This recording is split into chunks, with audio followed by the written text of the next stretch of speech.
라멕은 182세에 아들을 낳고 이름을 노아라 하여 이르되 여호와께서 땅을 저주하심으로 수고롭게 일하는 우리를 이 아들이 안위하리라 하였더라.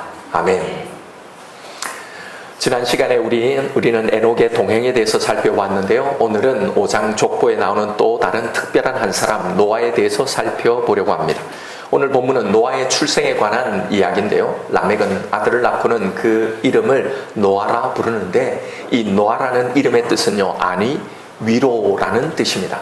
성경은 29절에서 노아의 이름을 이렇게 풀이해 놓고 있는데 여호와께서 땅을 저주하심으로 수고롭게 일하는 우리를 이 아들이 안위하리라. 즉 노아가 사람을 안위하다, 즉 위로할 거라라는 겁니다. 그런데 이게 좀 이상합니다. 여러분, 노아하면 무엇이 떠오르나요? 홍수 심판입니다. 그렇다면 노아 때 홍수 심판으로 다 멸망하는데 아니 어떻게 노아가 사람을 위로한다고 했을까 하는 겁니다. 다 죽었는데 모두 다 심판받는데 이게 무슨 위로가 되느냐 말이죠. 29절에 수고롭게 일하는 우리를 안위하리라 라고 나와 있어서 이 안위라는 말이 마치 수고스러운 일, 노동으로부터의 쉬는 것을 말하는 것처럼 들려서 그래서 홍수로 인해서 사람들이 다 죽음으로 멸망받아서 강제적으로 이제 당하는 이 휴식, 이걸 말하는가? 여러분, 그건 분명 아닐 겁니다. 여기서 말하는 수고는 단순한 노동, 일하는 수고만을 의미하지 않습니다. 그것보다 훨씬 더 깊은 의미를 내포하고 있어요. 여기에 사용된 이 수고라는 이 단어는 바로 창세기 3장에 나오는 선악과 사건에서 등장하는 단어로 이 수고는 아담과 하와가 범죄함으로 인해서 그들에게 임한 이 저주의 핵심 내용이 바로 이 수고입니다. 창세기 3장 16절에 하나님은 여자 하와에게 심판을 내리시죠. 내가 임신하는 이 고통을 내게 크게 더하게 하리라. 여기서 말하는 이 고통이 바로 오늘 본문의 이 수고라는 단어입니다. 그리고 17절에 아담에게도 그 심판을 내리죠. 너는 내 평생에 수고하여야 땅의 소산을 먹으리라 말씀하신 이 단어가 바로 똑같은 단어예요. 그러므로 여기서 말하는 이 수고는 인간의 이 죄로 인해 모든 인류가 겪게 되는 삶의 비참함, 그 고통, 그로 인해 주어지는 그 두려움, 이것과 관련이 있는 겁니다. 그래서 가인과 그의 후예들은 이 두려움을 해결하려고 성을 쌓고 물질을 쌓고 무기를 만들어서 서로 살육하고 보복하는 이런 삶을 살았던 겁니다. 그 가운데 살아가는 인생의 비참함, 바로 이것이 수고라는 이 단어 속에 담긴 의미입니다. 사실 이 땅에서 우리가 겪는 모든 고통들, 모든 수고가 바로 이런 죄의 결과잖아요. 그러니까 노아가 이 수고, 이 비참함에서 우리를 안위하고 위로할 거라라는 뜻입니다. 그런데요, 다 죽게 만드는 이 홍수 심판이 어떻게 안위와 위로가 될까요? 이것이 오늘 본문을 향해 던져야 할 가장 중요한 질문입니다. 왜냐하면 이 질문을 통해 이 노아의 이야기가 무슨 이야기인지, 노아의 홍수 이야기가 과연 무슨 이야기인지, 오늘 이 말씀이 우리에게 뭘 말하려고 하시는 말씀인지를 알 수 있기 때문입니다. 심판이 어떻게 과연 위로가 될 수 있을까요? 이 사례가 등장하는 곳이 있습니다. 이사야 40장인데 이 이사야 40장은 이사야에 있어서 매우 의미 있는 장입니다. 이사야는 크게 두 부분으로 나뉜데요. 앞부분의 심판과 그리고 뒷부분의 구원과 회복, 이렇게 나뉩니다. 이 두 부분이 나뉘는 이 분기점이 바로 이 이사야 40장이에요. 이사야 40장의 무서운 심판이 앞에 쭉 이야기했던 이 심판과는 완전히 대조되는 완전한 반전이 일어나는 내용입니다. 이사야 40장 1절이에요. 너희 하나님이 이르시되 너희는 위로하라. 내 백성을 위로하라. 바로 여기에 나오는 이 위로라는 단어가 오늘 본문의 이 노아의 이름의 뜻이에요. 아니, 이것과 정확하게 동일한 단어입니다. 그런데 이 대목이 참 특이하다는 겁니다. 바로 직전까지 계속 심판을 선언해 놓고 그 다음 이어지는 바로 다음에 나오는 말이 위로라는 말이기 때문이죠. 그렇다면 이 위로가 무엇인지 그 위로의 내용을 한번 살펴봐야 합니다. 그 다음 2절이에요. 너희는 예루살렘의 마음에 닿도록 말하며 그것에 외치라. 그 노역의 때가 끝났고 그 죄악의 사함을 받았느니라. 그의 모든 죄로 말미암아 여호와의 손에서 벌을 배나 받았느니라 할지니라. 자, 이 말씀을 가만히 보면 이건 오늘 본문인 이 창세기 5장 29절의 이 말씀과 동일한 의미를 담고 있는 구절입니다. 그 노역의 때가 끝났고 그 죄악의 사심을 받았느니라. 이스라엘이 범한 그 죄의 결과로 임했던 그 심판의 노역이, 그 수고와 그 비참함이 끝났다는 말입니다. 이것이 바로 오늘 본문 29절에 나오는 여호와께서 땅을 저주하심으로 수고롭게 일해야 하는 우리의 모든 수고가 끝났다라는 것과 동일한 의미입니다. 그런데 문제는 무엇 때문에 이 저주인 이 수고가 끝나고 죄악이 사함을 받을 수 있었는가 하는 겁니다. 여기서 우리 한글 성경에 빠져있는 중요한 단어 하나가 있는데 바로 왜냐면이라는 접속사예요. 이걸 넣어서 제가 다시 한번 읽어보겠습니다. 너희 하나님이 이르시되 너희는 위로하라. 내 백성을 위로하라. 너희는 예루살렘에 마음이 닿도록 말하며 그것에게 외치라. 그 노역의 때가 끝났고 그 죄악의 사함을 받았느니라. 왜냐하면 그의 모든 죄로 말미암아 여호와의 손에서 벌을 배나 받았느니라. 여러분, 이스라엘이 위로를 받을 수 있는 것이 무엇 때문이라고 나와 있습니까? 여호와의 손에서 벌을 배나 받았기 때문이라는 거예요. 여호와의 손에서 벌을 배나 받았다라는 이 말이 무슨 의미입니까? 즉 심판을 받았다는 말입니다. 그래서 이들이 바벨론의 포로로 잡혀가잖아요. 이스라엘이 위로를 받을 수 있는 이유가 바로 이 심판 때문이라는 거예요. 여러분, 이게 무슨 의미일까요? 바로 심판이 가지는 양명성 때문입니다. 심판이 무조건 나쁜 건 아니란 말입니다. 심판이 가지는 두 가지 기능이 있는데, 첫 번째는 불의한 자에게 내리는 그 심판, 그것은 불의한 자에게는 멸망이죠. 그러나 반대로 의로운 자, 은혜를 입은 자에게는 하나님의 이 심판은 구원을 의미하는 겁니다. 무슨 말이냐면, 예를 들면 춘향전에서 여러분 아멘 어사의 출현은요, 악인인 벼낙도에게는 파멸의 심판이지요. 그렇지만 고통당하는 춘향에게는 구원의 심판이 되는 겁니다. 마찬가지로 심판은 의로운 자에게는 세상의 모든 불의에서 오는 모든 압박들과 모든 핍박들, 그것에서의 구원을 의미하는 겁니다. 이것은 이스라엘 역사를 보면 너무나 분명하게 이해할 수 있습니다. 이사야가 심판을 선언하는 그 대상에는 이스라엘 백성들도 들어있지만, 그러나 이스라엘 주변에 있는 하나님을 알지 못하는 모든 열강들의 심판도 포함되어 있습니다. 바벨론, 모압, 암몬, 아수르, 에돔, 하나님을 알지 못하고 오히려 하나님의 백성을 핍박하고 살아가면서 자신들은 영구히 잘 살 수 있을 거라고 생각했던 그들에 대한 심판을 이야기하고 있는 겁니다. 그래서 심판이 임하면 그들에겐 이 하나님의 심판이 멸망이고, 반대로 이스라엘에게는 이 심판이 구원을 의미하게 되는 겁니다. 그렇기 때문에 심판은 하나님의 택한 백성에게는 위로가 될 수 있는 거예요.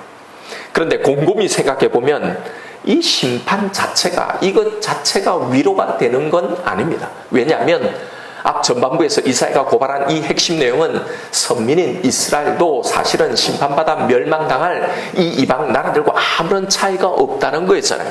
그래서 니들의 심판은 마땅하다, 니들의 이 심판은 너희들이 행한 이 마땅한 결과다라고 선언했던 겁니다. 사실 이 점에서 노아와 그의 가족들도 마찬가지죠. 아담과 하와에게 선언된 이 수고와 이 고통의 저주 아래 당연히 그들도 포함되어 있는 거잖아요. 그런데 이 심판이 위로가 될 수 있는 유일한 이유는요, 어떤 한 가지 장치 때문이라는 겁니다. 심판이 위로가 될 수 있도록 만들어주는 그 장치가 무엇입니까? 바로 방주입니다. 심판이 위로가 되는 진짜 이유는 방주가 있기 때문이라는 거예요. 다 물에 잠겨 멸망받아 마땅한 존재이었지만, 그런데 그 멸망 가운데 건짐을 받을 수 있는 방편인 이 방주가 있기에 이 방주 안에 있는 그 사람들에게는 이 심판이 위로가 될 수 있다는 말입니다. 왜요? 다 죽어 마땅한 존재인데 자신들에게는 이 은혜가 주어졌기 때문에. 무엇이 이 모든 것을 물속에 잠겨버리게 만드는 이 죽음의 심판에서 우리를 떠오르게, 즉 구원하게 하는 것입니까? 무엇이 이 홍수, 이 물의 심판에서 노아와 그의 가족들을 구원합니까? 바로 이 방주잖아요.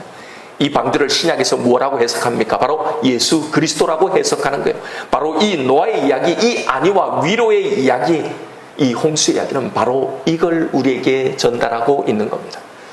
이사야에게서, 그 이사야에서는 이게 바로 이새 줄기에 난 싹, 바로 오실 메시아, 그를 통한 회복과 구원으로 상징되어 있는 겁니다. 무서운 심판이 임하지만 그러나 그 심판 속에서도 방주가 있기에, 그래서 심판은 모든 은혜를 입은 자에게 위로가 되는 거예요. 모든 것이 물에 잠겨 죽지만 우리에겐 그 심판에서 우리를 구원할 방주, 곧 예수 그리스도가 계시기 때문에, 이것이 구약에 나타난 예수 그리스도의 복음입니다. 보십시오. 성경의 모든 이야기는 이렇게 다 예수 그리스도를 가리키고 있는 거예요. 목사님 잘합니다. 예수님이 다, 성경이 다 예수님의 이야기고, 이 예수님 믿어야 마지막 이 심판에서 우리는 구원받아 천국에 갈 수 있다는 걸 다 알아요. 그런데 여러분, 이것은 먼 미래의 구원이 아닙니다. 그렇게 생각하는 이것만이 아니라 바로 지금 현재 여기 내 삶의 이 현장 속에도 역사하고 계신 이 예수의 구원을, 이 능력을 알고 이걸 누려야 하는 겁니다. 그래서 여러분, 우리는 이 예수가 왜 우리에게 그렇게 중요한 것인지, 왜 이 땅의 삶을 살아가는 우리에게 왜 성경은 이 예수만을 계속 이야기하고 있는지를 알아야 합니다. 이게 우리에게 현재도 진짜 능력이기 때문입니다. 여러분, 심판이 왜 우리에게는 위로가 될까요? 이것이 심판이 있는 이 종말의 시기를 살아가는 우리에게 꼭 필요한 질문입니다. 그 묵상이에요. 이 무서운 심판이 왜 우리에게는 위로가 될 수 있을까요? 왜냐하면 심판은 증명하는 것이기 때문에. 무슨 증명이에요? 심판은 마치 하나님이 없는 것처럼 살아가는 이 세상을 향해 하나님 당신이 계신 것과 당신을 찾는 자들에게 반드시 상을 주는 이심을 드러내는, 자신을 드러내는 이 신적 증명이기 때문입니다. 심판은 마치 하나님이 없는 것처럼 모든 불의가 판을 치고 믿음이 오히려 핍박을 받고 믿는 것이 오히려 손해를 보는 이때에 하나님이 계시다는 것을 분명히 보여주는 표징이 되기 때문이에요. 심판은 하나님의 말씀, 성경의 말씀의 그 성취입니다. 그 모든 것이, 우리가 믿는 이것이 참됨을 증명하는 최종판, 결정판이기 때문입니다. 결국 하나님의 약속, 그 말씀이 이 심판으로 완전히 성취되고 완전히 이루어지기 때문입니다. 고로 이 심판은 우리의 믿음이 틀리지 않았다는 것, 우리가 믿고 있는 이것이 진리였다는 것을 증명해주는 최종 판결이기 때문에, 그래서 심판은 우리에게 두려움이 아니라 오히려 위로입니다. 오히려 소망이 되는 것입니다. 고로 여러분, 누구에게 심판이 위로가 됩니까? 바로 이것을 아는 자, 바로 하나님과 동행하는 자입니다. 하나님이 계신 것과 그 하나님을 찾는 자에게 반드시 상 주시는 이심을 믿는 것, 이것이 동행이라고 했습니다. 왜 이 동행이 중요합니까? 여러분, 지금 이 세상은 심판 중에 있기 때문입니다. 우리는 지금 말세를 살아가고 있기 때문이에요. 지금 이 세상을 보면 하나님을 모르고 살아가는 사람들이 그런데 훨씬 더 잘 살아가는 것처럼 보이기 때문입니다. 우리 주변의 상황을 보면 마치 하나님이 안 계신 것처럼 보이기 때문이에요. 우리의 믿음에 대한 그 상들이 도무지 확인되어지지 않고 도무지 없는 것처럼 보이는 이 시대를 우리는 살아가고 있기 때문입니다. 성경에 나오는 이스라엘의 역사를 보아도 그렇습니다. 여러분, 주위의 이방의 국가들이 훨씬 더 강대하게 잘 살아갑니다. 오히려 하나님의 백성 이스라엘을 압제하고 핍박하죠. 그런데 하나님의 심판이 없다면 여러분, 어디서 우리가 하나님의 살아계심을 확인할 수 있을까요? 심판이 하나님을 믿는 자에게 위로가 되는 것은 바로 이 심판을 통해 결국은 하나님을 찾는 자, 그가 계심을 믿는 자에게 결코 그 믿음을 외면치 않음을 보여주시기 때문입니다. 의인 아벨을 죽인 가인은 천수를 누리며 자손들은 번창합니다. 그 하는 모든 일들이 형통한 것처럼 보임으로 인해서 낙심하고 실망하는 자들에게, 바로 이 말세를 살아가는 우리들에게 심판은 하나님을 찾는 자들, 그 하나님을 향한 소망을 가진 자들에게 반드시 하나님은 상 주시는 이심을 증명해 주는 것이기 때문입니다. 그래서 라멕은 아들을 낳고 하나님의 이 계시에 따라서 그의 아들 이름을 노아, 아니 위로라고 지었던 겁니다. 하나님의 심판이 임할 것이다. 그러나 그 심판은 하나님과 동행하는 자에게는 그 하나님과 살아계심을 밝혀 보여주는 증거가 될 것입니다. 그 하나님을 믿는 자의 믿음이 결코 헛된 것이 아님을 보여주는 그 승리와 구원의 심판이 될 것이다. 바로 이 메시지를 담고 있는 거예요. 이게 노아의 이야기입니다. 여러분, 120년간 방주를 만드는 노아를 한번 생각해 보세요. 세상 친구들은 가축도 느리고 밭도 느려가면서 재산도 느려가면서 자신의 삶의 반경도 점점 느려가면서 잘 살아가고 있는데, 나는 이곳에서 이 산에 나무 이 방주만 짓고 있는, 무슨 비가 내린다고 저 산에 방주를 짓나? 온갖 조롱과 모욕과 세상의 찌꺼기 같은 그런 취급을 당하고 살아갔던 겁니다. 내가 하나님의 음성을 혹시 잘못 들은 건 아닐까? 하나님 진짜 살아계시는 걸까? 내 수고와 내 이런 인내가 정말 헛수고가 되지 내는 것은 아닐까? 여러분, 그런 이 딜레마와 그런 의문과 그런 의심들이 사실 얼마나 많았겠습니까? 이것이 노아를 통해 그려내고 있는 이 땅에서의 우리의 삶과 우리의 신앙의 모습일는지 모르는 거예요. 여러분, 세상은 그때 노아의 시대처럼 우리의 믿음에 대해서 조롱을 합니다. 예수를 믿는 게 고작 그런 삶이냐?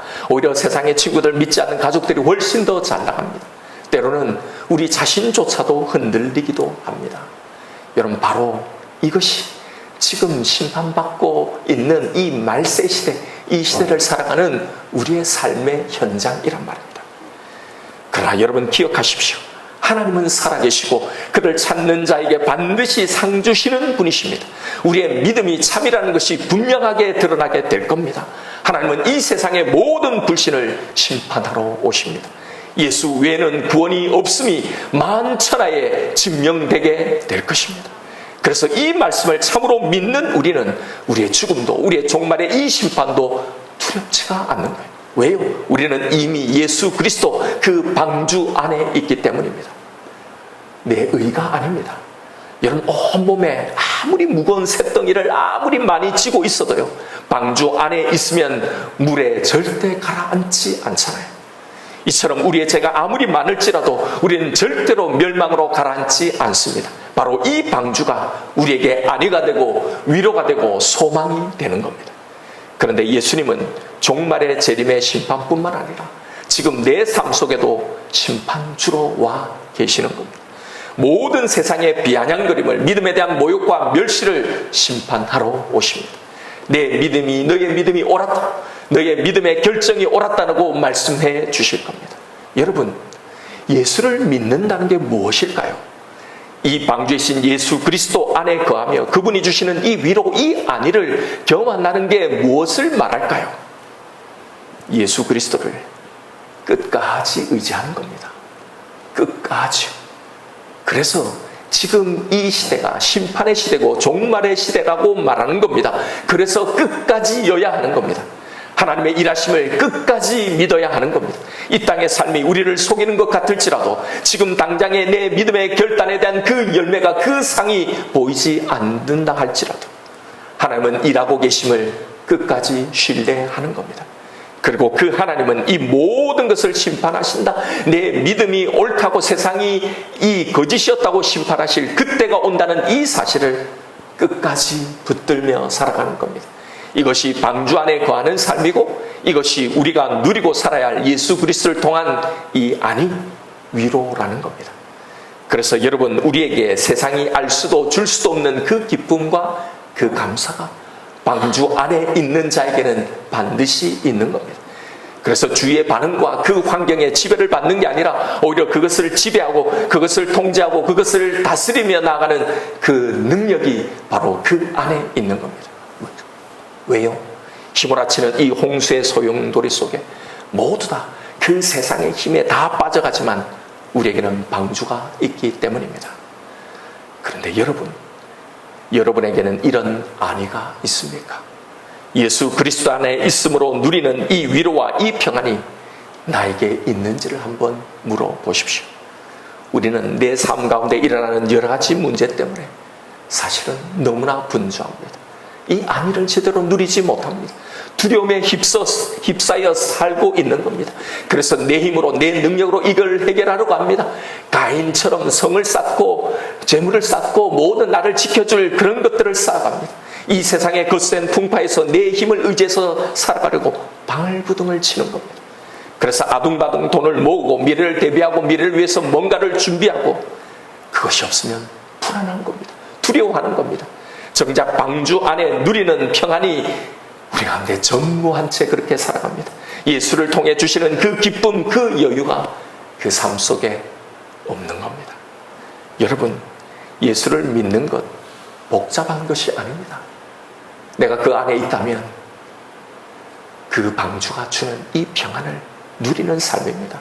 내 삶 가운데 어려움이 있고 고난이 있고 힘겨움이 있고 문제투성이고 내 뜻대로 되는 일이 없고 언제 이것이 해결될지 모르는 그 문제 한가운데일지라도 예수 때문에 이걸 끝까지 붙들고 나아감으로 평안한 겁니다.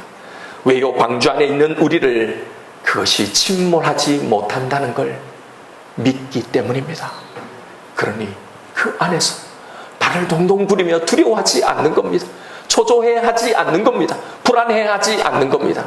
여러분, 만약에 그것이 없다면 우리는 방주 안에 있지 않는 겁니다. 이것을 가장 잘 보여주는 것이 바로 예수님이었습니다.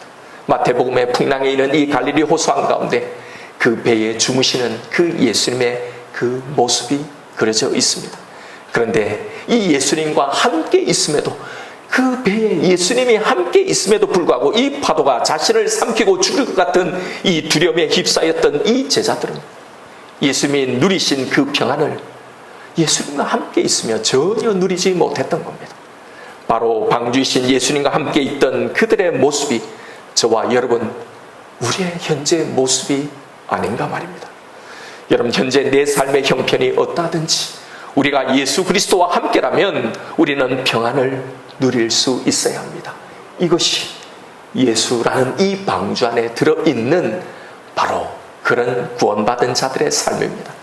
여러분, 우리는 종말의 시대를 살아갑니다. 이 세상은 지금 심판 중에 있습니다. 신자들은 이 말을 잘 압니다. 그리고 그렇게 말합니다. 지금이 말세라고, 지금이 종말이라고. 그런데 우리는 이 말의 의미를 정말 제대로 알고 있을까요? 우리가 그러고 있는 이 종말의 시대, 여러분, 우리가 상상하고 있는 이 말세 시대, 이 심판의 시대는 어떤 것인가요? 세상은 고통을 당하지만, 심판을 당하지만 우리는 그 고통, 그 심판 속에 쏙 빠져 우리만 잘 사는 건요? 여러분, 아닙니다. 성경이 그리고 있는 이 말세, 이 심판의 시기를 보십시오. 계시록에 그려내고 있는 그 시대의 교회와 성도들의 모습을 확인해 보십시오. 그 시대를 살아가는 교회와 성도들을 향해 줄기차게 권면하고 계속 격려하면서 힘내라고 응원하는 성경의 말씀이 무엇이었는지를 확인하십시오. 바로 이 안위였습니다. 이 위로였어요. 너희도 세상에 이 심판 한가운데 있을 것이다. 그래서 세상 이 심판 가운데 있는 이 세상은 너희들을 더 박해하고 핍박할 것이다. 그러나 너희는 이 방주 안에 있음을 믿고 그것을 참고 견디고 끝까지 이겨내라. 너희의 이 믿음의 경주를 포기하지 말고 끝까지 하라는 거예요. 이게 말세 시대를 살아가는 교회와 성도를 향한 하나님의 말씀 아니었던가요? 여러분, 내 삶의 풍랑이 있는 지금의 현 상황을요, 이상한 것으로 여기지 마십시오. 우리는 우리가 말한 것처럼 정말 이 종말의 시대를 살아가고 있는 겁니다. 인간의 범죄로 인해 우리를 고통과 수고와 그에 대한 두려움, 몰아가는 그 속에서 우리는 살아갑니다. 그러나 여러분, 우리는 다르다는 겁니다. 두려워하지 말고, 억울해하지 말고, 아쉬워하지 말고 영적인 시각, 영적인 안목을 가지고 살아가라는 겁니다. 영적인 중심을 잡고 살아가야 한다는 겁니다. 이 모든 것은 하나님의 장중 안에 있기에 이것 또한 우리에게 위로가 되는 겁니다. 예, 지금이 말세이고 지금이 심판의 시간들입니다.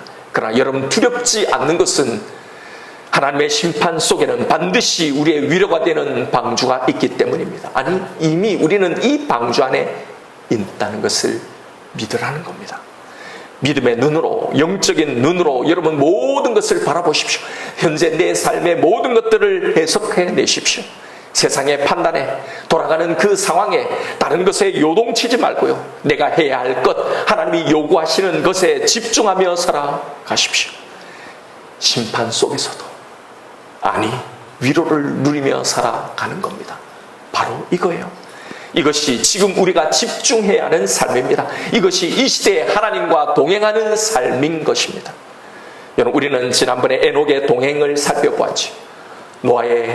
노아도 죄악이 관영했던 그 시대에 하나님과 동행했던 사람입니다. 노아의 동행의 결정판은 방주 안에 거하는 삶이었습니다. 여러분, 우리의 모습을 보십시다. 나는 과연 그 방주 안에 거하며 하나님과 동행하고 있습니까? 지금 우리가 겪고 있는 여러 가지의 삶의 문제들, 여러분, 그게 있을 겁니다. 그게 죄의 문제입니까? 건강의 문제입니까? 물질의 문제입니까? 자녀의 문제인가요? 불투명한 내 앞날에 대한 문제입니까? 여러분, 그 문제를 가지고 방주 안으로 들어가십시오. 방주 밖은 세상을 향한 심판입니다. 이 땅의 염려와 근심은 하나님이 없는 사람들에게, 이 방주를 믿지 않는 자들에게, 방주 밖에 있는 자들에게 주어지는 하나님의 심판입니다. 그래서 그 죄의 결과로 고통과 수고와 두려움 가운데 살아가고 있는 겁니다. 그런 우리를 안위하고 위로하게 하기 위해서, 이 모든 수고와 고통을 그치게 하기 위해서 바로 예수 그리스도를 보내주신 거예요. 그래서 성경은 계속해서 우리에게 이 이야기만을 해법이라고 들려주고 있는 겁니다. 그 저주를, 그 수고와 그 고통을 방주 안에 있는 우리가 겪을 필요가 없는 겁니다. 방주 밖에 있는 자만이 그 풍랑과 그 홍수와 그 격동 가운데 휩쓸려 살아가는 겁니다. 방주 안에 있는 자는 하나님의 안위, 하나님의 위로를 받습니다. 여러분, 예수를 믿는다는 건 바로 이겁니다. 다른 게 아니라, 이게 없다면 우리는 방주 안에 있지 못하는 겁니다. 아니, 있어도 이 방주의 혜택을 전혀 누리고 있지 못하는 삶을 살아가고 있는 겁니다. 성경이 계속 예수만을 우리의 유일한 해답, 해결책으로 제시하는 이유가 바로 이겁니다. 죽어서 죽을 때 받는 그 위로가 아니라 바로 지금 이 땅에서 우리가 누릴 위로와 구원의 능력인 겁니다. 여러분, 지금 여러분의 문제가 어떠하든지 우리는 멸망의 심판에 빠져 죽을 인생이 아니라 예수 그리스도의 방주 안에서 하나님의 유업을 상속받을 자가 되는 겁니다. 지금의 이 상황이, 우리의 이 문제가 결코 우리를 침몰하게 만들도록 하지 마십시오. 방주 안, 예수 그리스도 안에 거하는 삶을 살아가십시다. 여러분, 지금의 상황을 두려워하지 마십시오. 절대 두려워하지 마십시오. 아까 말씀드렸잖아요. 그것이 아무리 무거울지라도 방주 안에 있는 나를 그것이 침몰하게 하지 못합니다. 방주는 그것보다 더 큽니다. 내가 이 방주 안에 있음을 여러분 믿음으로 선포하십시오. 그리고 바로 지금 이 시기, 이 상황 속에 이 믿음으로 하나님과 동행하며 주님이 우리에게 주시는 이 위로를 참으로 누리며 살아가시는 저와 여러분 우리가 되기를 주님의 이름으로 축원드립니다. 이 시간 오늘 주신 말씀 붙들고 우리 하나님 앞에 기도하며 나아가십시다. 풍랑이 있는 갈릴리 그 배 위에 주무시는 그 예수님을 한번 묵상해 보십시오. 그 예수님과 함께 있음에도 우리가 다 죽게 되었다고, 왜 당신은 우리를 돌보지 않냐고 두려움에 압도되어서 주무시는 이 예수님을 깨우던 이 제자의 모습들을 한번 묵상해 보십시오. 이런 정말 우리는 이 주님을 믿고 있을까요? 그 방주 안에 그 방주가 주는 이 참 위로를 우리는 누리고 있을까요? 정말 이 풍랑에서 나를 지켜주실 그분을 정말 우리는 믿고 있을까요? 그동안 내 삶에 있었던 모든 풍랑에서 나를 지켜주신 그분이 주님 아닙니까? 그분이 나를 업어서 그 날개 아래 보호하셔서 이 자리에 인도하신 것 아닙니까? 그 주님이 이 풍랑에서도 나를 지켜주시지 않겠습니까? 나는 그 풍랑 속에 과연 무엇을 배워왔습니까? 여러분, 우리에게는 그 주님의 평강이 있나요? 이 심판의 홍수, 이 풍랑은 우리를 결코 삼키지 못합니다. 풍랑에서 우리가 확인해야 하는 것은요, 내가 그렇게 염려하는 것처럼 내 두려움이 만들어내는 그런 상상, 그 시나리오처럼 되지 않는다는 바로 그 사실입니다. 풍랑에서 바로 우리가 배워야 할 것은 바로 이것입니다. 이 레슨을 통해 우리는 자라나는 겁니다. 여러분, 안전은, 보호하심은 이미 나에게 주어져 있는 겁니다. 나에게 이것을 주어 놓고 시작한 거예요. 방주 안에 나를 태워 놓고 이 구원의 삶, 이것을 출발하신 겁니다. 이게 우리의 출발선입니다. 풍랑을 통해 이제 그것을 누리는 법을 배우면 되는 거예요. 모든 풍랑은 이걸 배우게 하라고 우리에게 주신 하나님의 레슨인 겁니다. 여러분 기억하십시오. 이 풍랑이 우리를 침몰시키지 못합니다. 내 인생 인생에 주님이 함께 하시기 때문입니다. 내가 이 방주 안에 있기 때문입니다. 이것을 믿고 살아가십시다. 가인의 삶이 아니라 두려워 떨어서 늘 성을 의지하고 살아가는 그 두려움의 삶이 아니라 이 시간 기도하십시다. 하나님, 이제 두려워하지 않겠습니다. 무서워하지 않겠습니다. 주님의 동행을, 주님이 나와 함께 계심을 이제 믿겠습니다. 이번에 이 풍랑을 통해 하나님, 제가 또 배우겠습니다. 또 여기서 자라나겠습니다. 이 시간 나에게 주신 말씀이 있을 겁니다. 우리 이 말씀 붙들고 하나님 앞에 기도하며 나아가십시다.